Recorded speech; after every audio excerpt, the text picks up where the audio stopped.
श्री स्वामी समर्थ. नमस्कार, मी नंदिनी. माझ्या यूट्यूब चॅनलवर तुमचं खूप मनापासून स्वागत करत आहे. तुमच्या मनातील सर्व चांगल्या इच्छा स्वामी महाराज पूर्ण करो ही स्वामींच्या चरणी प्रार्थना करते आणि आजच्या व्हिडिओला सुरुवात करते. तत्पूर्वी तुम्ही जर चॅनलवर नवीन असाल तर चॅनलला सबस्क्राईब करा. त्याचबरोबर शेजारचं जे बेल आयकॉनचं बटन आहे ते प्रेस करा, जेणेकरून मी जेव्हा नवीन व्हिडिओ अपलोड करेन त्याचं नोटिफिकेशन तुम्हाला मिळेल आणि तुम्ही एकही व्हिडिओ मिस करणार नाही. तर चला करूया व्हिडिओला सुरुवात. उद्या आहे संकष्टी चतुर्थी. उद्या बुधवार देखील आहे. तर बुधवार हा वार गणपती बाप्पांना समर्पित असतो आणि संकष्टी चतुर्थी देखील गणपती बाप्पांना समर्पित असते. त्यामुळे असा हा खूप छान असा योग तयार झालेला आहे आणि ह्या दिवशी पहा आपल्याला काही उपाय देखील करायचे आहेत.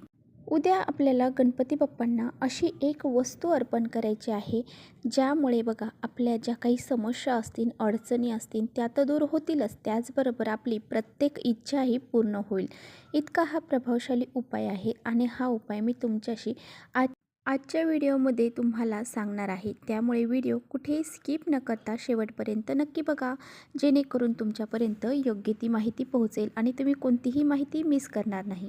गणपती बाप्पांना आपण बुद्धीचे देवता म्हणून ओळखतो, त्याचबरोबर विघ्ननाशकसुद्धा ते आहेत. त्याचबरोबर जे काही संकट आपल्यावरती येतात तर ते संकटनाशक देखील आहेत. तर असे हे विघ्नहर्ते जे आहेत गणपती बाप्पा, तर त्यांच्यासाठी आपल्याला एक वस्तू अर्पण करायची आहे. तर आपल्याला असं एक फूल गणपती बाप्पांना अर्पण करायचं आहे. त्यामुळे आपल्या ज्या काही समस्या असतील, विघ्न असतील तर ते नक्कीच दूर होतील आणि आपल्या ज्या इच्छा आहेत तर त्या पूर्ण होतील. प्रत्येक शुभ कार्याची सुरुवात ही गणपती बाप्पांच्या पूजनानेच होत असते. त्यामुळे प्रत्येक शुभ कार्य करताना गणपती बाप्पांचे आधी पूजन केले जाते आणि त्यानंतरच बाकीचे पूजा केली जाते. याचं कारण असं आहे की आपण जे महत्त्वाचे कार्य करत असतो, शुभ कार्य करत असतो, तर त्या शुभ कार्यामध्ये कोणत्याही प्रकारचे विघ्न येऊ नये यासाठी गणपती बाप्पांचे पूजन पहिल्यांदा केले जाते. इतके महत्त्वाचे स्थान गणपती बाप्पांना दिले जाते. त्यांच्या प्रथम वंदनातूनच सर्व काही सुरुवात केली जाते. आजचा जो उपाय आहे तर तो मी तुम्हाला तुमच्या मनातील ज्या इच्छा आहेत तर त्या पूर्ण करण्यासाठी सांगणार आहे. म्हणजे काय, प्रत्येकाच्या मनात काही ना काही इच्छा ह्या असतातच आणि त्या इच्छा पूर्ण करण्यासाठी आपल्याला हा उपाय करायचा आहे. तर बघा, आपण भरपूर कष्ट, मेहनत ह्या इच्छा पूर्ण करण्यासाठी करत असतो. भरपूर तडफड आपल्या इच्छा पूर्ण करण्यासाठी असते, परंतु त्या इच्छा ज्या आहेत तर त्या पूर्ण होण्यास येत असतात, परंतु मध्येच काहीतरी अडचणी निर्माण होतात किंवा मग आपलं नशीब आपल्याला साथ देत नाही. तर अशा वेळेस पहा, आपल्या आयुष्यामध्ये भरपूर सारे दोष असतात, संकट असतात, अडचणी असतात.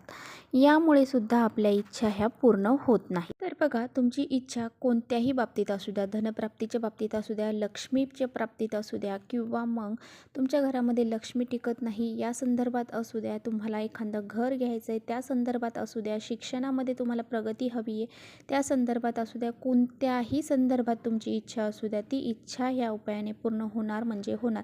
परंतु कष्टाला पर्याय नाही.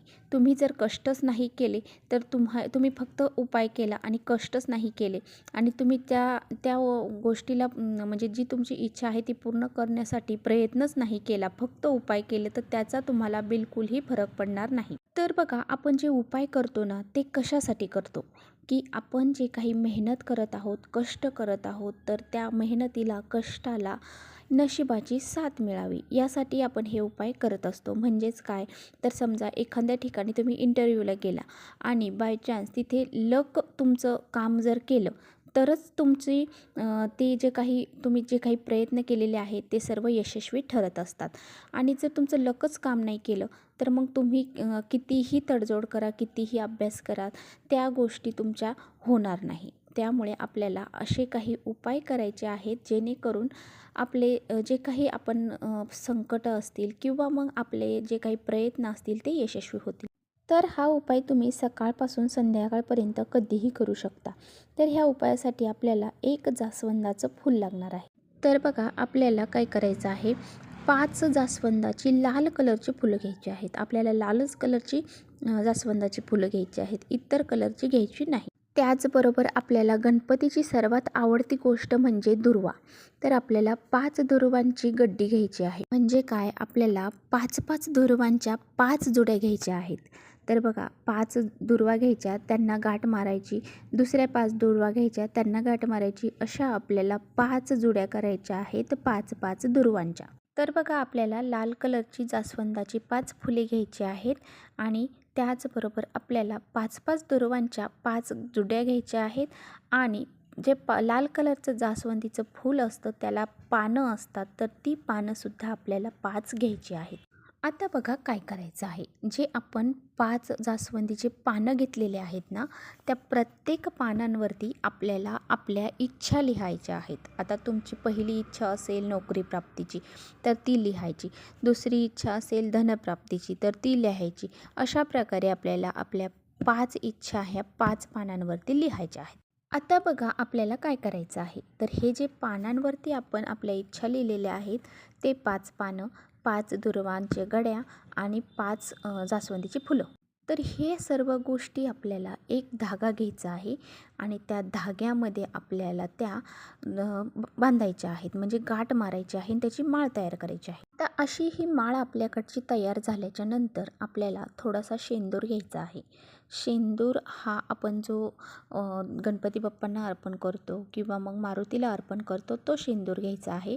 त्यामध्ये थोडंसं तेल टाकायचं आहे, तुम्ही कोणतंही तेल टाकू आणि त्याची आपल्याला थोडीशी पेस्ट बनवायची आहे. म्हणजे आपल्याला त्यामध्ये पाणी न घालता शेंदूर आणि तेल यांची पेस्ट बनवायची आहे आणि त्याचा प्रत्येकाचा तिळा प्रत्येक आपण जी काही माळेमध्ये ओवलेले जी काही जास्वंदीची 5 पानं असतील, दुर्वा असतील किंवा मग जास्वंदीची फुलं असतील तर त्या प्रत्येकाला आपल्या एक एक टिपका ह्या शेंद्राचा द्यायचा आहे. आणि त्याचबरोबर बघा आपल्याला एक नारळ देखील लागणार आहे.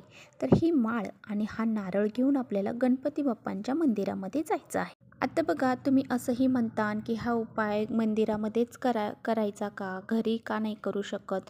तर बघा तुम्हाला हा उपाय जास्तीत जास्त करून मंदिरामध्येच करण्याचा प्रयत्न करा कारण याचं कारण असं आहे की मंदिरामध्ये ज्या प्रमाणामध्ये सकारात्मक ऊर्जा असते आणि आपला उपाय हा लवकर आपल्याला फलदायी ठरत असतो तेवढा आपल्या घरी नाही ठरत. त्यामुळे आपण आपला जो उपाय आहे तो मंदिरामध्ये जाऊनच करावा. आता बघा जर तुम्हाला खरोखरच काही अडचणी आहेत तर मग तुम्ही हा उपाय तुमच्या घरामध्ये गणपतीचा फोटो असेल तर त्या फोटोजवळ जरी केला तरी चालेल. आता बघा तिथे मंदिरामध्ये दिवा लावलेला असेल किंवा धूप लावलेली असेल, जर नसेल तर तुम्ही घरूनच जर घेऊन जात असताल तर चांगलंच आहे. तर घरून जाऊन तिथे पहिल्यांदा धूप, अगरबत्ती आणि दिवा लावायचा आहे आणि त्यानंतर बघा तर काय करायचं, गणपती बाप्पांना ती जे माळ आपण घेऊन गेलेलो आहोत तर ती घालायची आहे आणि त्यानंतर जो नारळ घेऊन गेलेलो आहोत तो गणपती बाप्पांच्या चरणाशी ठेवायचा आणि आपल्याला गणपती बाप्पांना नमस्कार करायचा आणि तिथेच बसायचं आहे आणि तिथे एक वेळा आपल्याला गणपती अथर्वशीर्षाचं पठण करायचं आहे. त्याचबरोबर ओम गण गणपती नमः या मंत्राचा जप देखील करायचा आहे आणि ज्या काही तुमच्या इच्छा आहेत तर त्या तुम्हाला तिथे बोलायच्या आहेत. त्याचबरोबर गणपती बाप्पांचं संकटनाशक स्तोत्र जे आहे तर ते सुद्धा आपल्याला तिथे म्हणायचं आहे. त्यानंतर हे सर्व झाल्याच्या नंतर आपल्याला तिथून उठायचं आहे. त्यानंतर गणपती बाप्पांना मनोभावे नमस्कार करायचा, परत एकदा आपली इच्छा सांगायची आणि गणपती बाप्पांजवळ आपण जो काही नारळ ठेवलेला आहे तो उचलायचा आणि बाहेर जाऊन तो फोडायचा आणि त्या नारळाचे 5 तुकडे करायचे आहेत आणि ते 5 तुकडे आपल्याला गणपती बाप्पांच्या पुढे ठेवायचे आहेत आणि तो प्रसाद देखील आपण स्वतः ग्रहण करायचा आहे आणि घरच्यांना सुद्धा द्यायचा आहे. आता बघा पूर्ण नारळ तुम्हाला खाणं शक्य नसेल तर मग तुम्ही गोडाचा एखादा पदार्थ करायचा आणि त्यामध्ये तुम्हाला हा नारळ वापरायचा, परंतु एखाद्या भाजीमध्ये तुम्ही हा नारळ घालायचा नाही. आपल्या सर्वांनी हा घरातलंच काहीच खायचा आहे आणि त्याचबरोबर बघा जर घरी असा हा उपाय करणार असाल तर घरीसुद्धा जसं सांगितलं आहे त्याचप्रमाणे उपाय करायचा आहे. तर अशा प्रकारे आपल्याला हा उपाय करायचा आहे. तर हा तुमचा उपाय अगदी प्रभावशाली ठरणार आहे, त्यामुळे उद्या तुम्हाला हा उपाय करायला अजिबात चुकायचं नाही. तर चला करते इथेच व्हिडिओचा एंड. व्हिडिओ आवडला असेल तर नक्की लाईक करा, चॅनलवर नवीन असाल तर चॅनलला सबस्क्राईब करा. परत भेटूया अशा छानशा व्हिडिओसोबत. तोपर्यंत श्री स्वामी